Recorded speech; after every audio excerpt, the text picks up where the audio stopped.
ఆత్మమిత్రులందరికీ నమస్కారం అండి. ఈరోజు మనము మన కళల ద్వారా మన భవిష్యత్తును తెలుసుకోవచ్చా, అట్ ద సేమ్ టైం మన కర్మలను అంటే దుష్కర్మలను కూడా తొలగించుకోవచ్చా అనే విషయాన్ని చర్చించుకుందామండి. ఈ వీడియో పూర్తిగా వినండి, ఒక అవగాహన అనేది వస్తుంది మీకు. సర్వసాధారణంగా కళలు అంటే చాలామంది కొట్టి పడేస్తుంటారండి. సర్వసాధారణంగా అందరికీ కళలు అనేటివి వస్తూ ఉంటాయండి, కానీ ఇది ఎవరు పట్టించుకోరు. కానీ మనము మన కళల ద్వారా మన భవిష్యత్తును తెలుసుకోవచ్చండి. ముఖ్యంగా 3 రకాల కళలు అనేటివి ఉంటాయండి. మొదటిది చింతిజ జాములు, రెండవది వ్యాధి జములు, మూడవది ఆధ్యాత్మిక కళలు అండి. చింతిజ జాములు అంటే మనము ఏదైనా చింతన చేస్తూ ఆలోచనలు చేస్తూ అలా అనే పడుకుంటే అవే కళలోకి వచ్చేటివి చింతిజ జాములు అండి.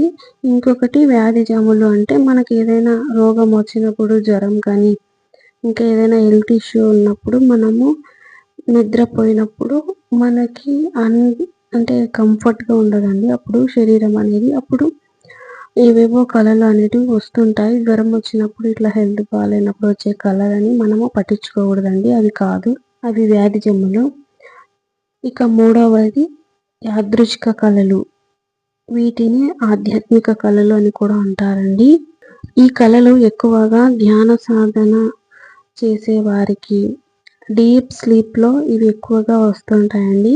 అంటే మనం సాధనా మార్గంలో ఎక్కువగా అంటే డైలీ సాధన చేస్తూ ఉండే వాళ్ళకి, సాధన మార్గంలో డీప్గా వెళ్ళిన వాళ్ళకి ఈ ఆధ్యాత్మిక కళలు అనేటివి వస్తాయండి. అంటే అవి మీరేం అనుకొని ఉండరు, కానీ అసలు వీళ్ళ గురించి అనుకోలేదు, ఈరోజు డ్రీమ్లో వచ్చినారు, ఓకే గురువులు అనుకోండి, దేవతలు అనుకోండి, అలా వివిధ రకాలైనటువంటి వాళ్ళు వస్తూ ఉంటారండి.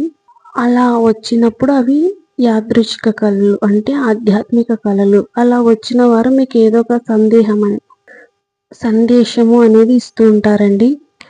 ఆ సందేశాన్ని మనం పట్టుకోవాలి. చెప్పాను కదండి, కళలే కదా అని కొట్టి పారేయకూడదు.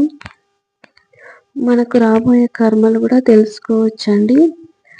ఇప్పుడు ఎలా ఉదాహరణకి చూద్దామండి. ఇప్పుడు ఎవరికైనా మన దగ్గరికి ఇప్పుడు ఎవరైనా ఈరోజు వస్తారు అంటే మనకి ముందుగానే తెలిసిపోతుంది, అది కళల ద్వారాను మెడిటేషన్లో కూర్చున్నప్పుడు మనకు అర్థమైపోతుంది. అది మనకి అలా ముందుగానే ఇంటిమేషన్స్ అనేవి వస్తుంటాయి. అలా మనకు రాబోయే కర్మ అనేది ముందుగానే తెలిసిపోతుందండి. చాలామంది ఇలా చెప్తూ ఉంటారు, నాకు ముందుగానే తెలుసు నువ్వు వచ్చేది. ఎవరైనా మనకి ఇంటికి బంధువులు వచ్చినప్పుడు ఇలా అంటుంటారు కదండి. లేదంటే ఎవరికైనా ఇలా యాక్సిడెంట్ అవుతుంది అనే డ్రీమ్ కూడా వస్తుంది, అది ముందుగానే అవుతుంది, కానీ వాళ్ళకి తెలియదు ఇది జరగబోయేది అనేది, వాళ్ళకి ఇన్ఫర్మేషన్ అనేది ఉండదు. అది ధ్యాన మార్గంలో ఉన్న వాళ్ళకి, సాధన చేసే వాళ్ళకి ఎక్కువగా ఇలా వస్తూ ఉంటాయండి. ఇప్పుడు మనము ఏదైనా రాబోయే కర్మ చూసుకోవాలి అనుకున్నప్పుడు అది దుష్కర్మ కానీ లేదంటే మనకి మంచిది కానీ ఏదైనా కానీ చూసుకోవాలి అనుకున్నప్పుడు మనం ఈ ప్రాసెస్ అనేది చేస్తే మనకి అర్థమవుతుందండి. ఎందుకంటే ధ్యాన సాధన, ధ్యాన మార్గంలో ఉన్నాము, మనకి ఆలోచన రహిత స్థితికి వెళ్ళి ఉంటాం కాబట్టి మనకి వెంబడే ఈ విషయాలు అనేది తెలిసిపోతూ ఉంటాయి. ఇవి సాధారణంగా అంటే మెడిటేషన్ అది ఏమీ చేయకుండా అలా ఉండే వాళ్ళకి చాలా తక్కువ అండి, చాలా తక్కువ మందికి అలా రాకుండా ఉంటాయి. ఎవరైతే ఈ సాధన మార్గంలో ఉన్నారో వారికి ఎక్కువగా ఇలా వస్తూ ఉంటాయండి. సాధారణంగా ఉండే వాళ్ళకి అంటే ధ్యాన సాధనలు, భక్తి మార్గంలో లేని వారికి ఇవి రావండి. ఇలా ఎందుకు వస్తాయి అంటే మనకు యూనివర్స్ అనేది చూపిస్తూ ఉంటుంది, ఆ ప్రకృతి మాత అనేది మనకి ముందుగానే చెప్తూ ఉంటుంది, కానీ మనము దాన్ని పట్టించుకోము. అది ఎప్పుడైతే మనకి నిజ జీవితంలో జరుగుతుందో అప్పుడు ఇది నేను ఇంతకు ముందే చూశాను, నాకు ఇలా జరుగుతుందని ముందే తెలుసు అనేది అనుకుంటూ ఉంటారండి చాలామంది. అలా తెలిసి ఉంటుంది, ఆ ప్రకృతి మాత మనకి హెచ్చరిస్తూనే ఉంటుంది, కానీ మనం అనేది పట్టించుకోము. కానీ ఈ కళల ద్వారా ఆ ప్రాసెస్ చేస్తే మీకు ఖచ్చితంగా భవిష్యత్తు అనేది తెలుస్తుందండి. ఉదాహరణకి ఇప్పుడు ఒకరికి ఇల్లు కట్టుకోవాలి అని ఉంటుందండి, కానీ డబ్బు ఉంటుంది, స్థలం ఉంటుంది, అంతా ఓకే సెట్ చేసుకొని ఉంటారు.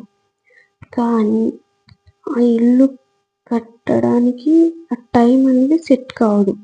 అంటే ఏదో ఒకటి ప్రాబ్లం అనేది క్రియేట్ అవుతూ ఉంటుంది. అంటే వాళ్ళకి ఆ ఇల్లు కట్టే యోగం ఉంది, కానీ ఏదో కర్మ అడ్డుపడుతుంది.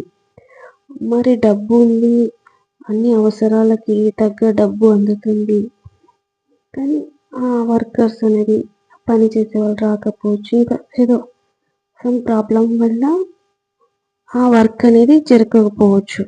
అలా అవుతుంది అంటే అతనికి ఆ కర్మ అనేది అడ్డుపడుతూ ఉంది అని అర్థం.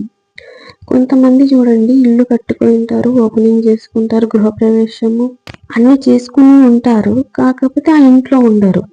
ఎందుకు అంటే వాళ్ళకి ఆ కర్మ అనేది అడ్డుపడుతుంది. ఏం కర్మ అంటే ఆ ఇంట్లో ఉండే యోగం అనేది వాళ్ళకి లేదు. మళ్ళీ ఎక్కడికో వెళ్ళి ఇంకా రెంట్కి కానీ అలా ఉండే పరిస్థితి వస్తుంది. ఎందుకు అంటే ఆ కర్మ, దుష్కర్మ అనేది తనకి అడ్డుపడుతుంది. అలా ఎందుకు అవుతుంది అంటే అతను గత జన్మలో ఎవరికో ఆ కర్మ అనేది చేశాడు. అంటే అతను ఇల్లు అదే అవతల వ్యక్తికి ఇల్లు కట్టుకున్నా కూడా తను ఆ ఇంట్లో ఉండకుండా చేసేలాగా చేసి ఉంటాడు ఇతను. అంటే అడ్డుపడి ఉంటాడు. అతను బాగుంటాడు కదా, కొత్త ఇల్లు ఉంటుంది కదా, అసూయ, స్వార్థము, అతను బాగుంటాడు కదా అని కర్మ అనేది అతను అక్కడ క్రియేట్ చేసుకొని ఆ కర్మ అనేది ఇప్పుడు ఇక్కడ అనుభవిస్తూ ఉంటాడంట అన్నమాట. ఎందుకు అంటే అతను అక్కడ ఆ వ్యక్తికి ఇచ్చాడు, అతన్ని సంతోషపడితే చూడలేక, కర్మ దుష్కర్మ అనుకోండి, ఇంకా ఇదే దుష్కర్మ అంటారు. సంతోషంతో ఉంటే చూడలేక అతనికి ఏదో ఒకటి ఆ ఇంట్లో ఉండే అతని సంతోషానికి ఇతను అడ్డుపడ్డాడు. అంటే చేయకుండా ఆ ఇంట్లో వెళ్ళినా కట్టించుకున్నా తను సంతోషంగా ఉండడానికి ఇతను సహకరించలేదు. అంటే ఈ జన్మలో తనకి ఆ కర్మ అనేది ఏర్పడుతుంది. మనం ఏదైతే ఇచ్చామో అదే మనకి వస్తుంది. ఇదే కదండి కర్మ సిద్ధాంతం. మనం ఏదైనా మంచి కానీ చెడు కానీ ఇస్తే అదే మనకు తిరిగి వస్తుంది. అంటే అతను గత జన్మలో ఆ కర్మ ఇచ్చాడు, అదే తిరిగి ఈ జన్మలో తనకు వచ్చింది. అంతేనండి. ఇప్పుడు ఎవరైనా దేనికైనా బాధపడుతున్నారు అంటే జాబ్ రావడం లేదు, ఇల్లు కట్టుకోవడం లేదు, డబ్బు సమయానికి అందట్లేదు, ఆర్థిక పరిస్థితులు, ఇలా ఏదైనా సమస్యతో బాధపడుతున్నారు అంటే అది గత జన్మలో వాళ్ళు చేసినదే ఇప్పుడు తిరిగి వచ్చింది అని అర్థం. దీనిని ఇలానే అనుభవించాలా అంటే అలా కాదండి. మనకి ఆ కర్మను సాల్వ్ చేసుకొని, పరిష్కరించుకొని, మళ్ళీ మన లైఫ్ని హ్యాపీగా చేసుకొని అవకాశం అయితే ఉందండి. అది ఎలాగో నేను చెప్తాను. ఎలాంటి సమస్యనైనా ఈ పద్ధతి ద్వారా మనము పరిష్కరించుకోవచ్చండి. ఇలా మనం తెలుసుకోవడం ఎలా అనేది మనము చూద్దామండి. ఈ ప్రాసెస్ అనేది నేను నెక్స్ట్ వీడియోలో చెప్తామండి. ఎందుకు అంటే ఈ వీడియో మీరు లైక్ చేసి ఓకే అక్క చెయ్యి అని కామెంట్ పెట్టండి, నేను ఖచ్చితంగా చేస్తానండి. అంటే మీకు ఇంట్రెస్ట్ ఎంత ఉందో నాకు తెలియాలి కదండి.